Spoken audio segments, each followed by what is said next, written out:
इस चैंपियनशिप में तकियों से लड़ाई के लिए बाकायदा असूल और कवानीन भी बनाए गए हैं। जापान के कस्बे एतो में हर साल तकियों से लड़ाई की चैंपियनशिप मुनक़िद होती है, जिसमें पूरे मुल्क से दर्जनों टीमें हिस्सा लेती हैं। एक दूसरे को तकिए मारकर लड़ाई करना बचपन के मकबूल मशगलों में से एक है। दुनिया में शायद ही कोई मुल्क ऐसा हो जहां ये मासूमाना खेल ना खेला जाता हो।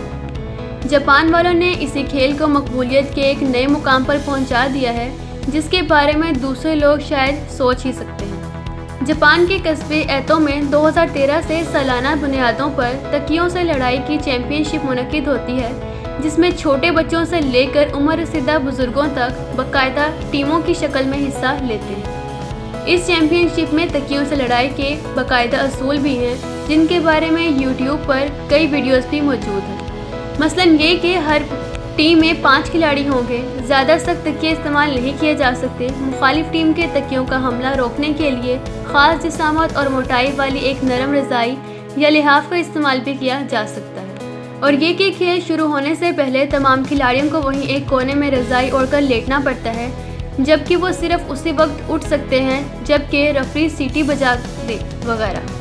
कबड्डी और रेसलिंग की तरह इस चैंपियनशिप में भी एक जगह मखसूस होती है, जिसके अंदर रहते हुए तकियों से लड़ाई की जा सकती है। हर टीम कोशिश करती है कि मुखालिफ टीम पर ताबड़तोड़ हमले करते हुए इसे धकेल कर बाहर निकाल दे और जीत जाए। अलबत्ता खेल के दौरान किसी को हाथ नहीं लगाया जा सकता और ना ही धकेला जा सकता है। सारा खेल सिर्फ और सिर्फ तकियों और रज़ाई से ही खेला जा सकता है।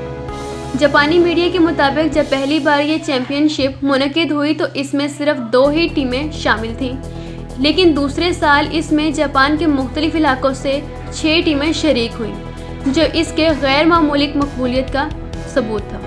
इसके बाद से हर साल तकियों से लड़ाई की सालाना चैंपियनशिप में टीमों की तादाद बढ़ती गई और आज जापान के तकरीबन हर शहर से कोई ना कोई टीम इसमें हिस्सा लेने के लिए एतो ज़रूर पहुँचती है। चैंपियनशिप जीतने वाले को सिर्फ 1 लाख यन तकरीबन 1.5 लाख पाकिस्तानी रुपए का नकद इनाम मिलता है, जो कौमी सतह पर होने वाले एक मुकाबले के हिसाब से बेहद मामूली सी रकम है।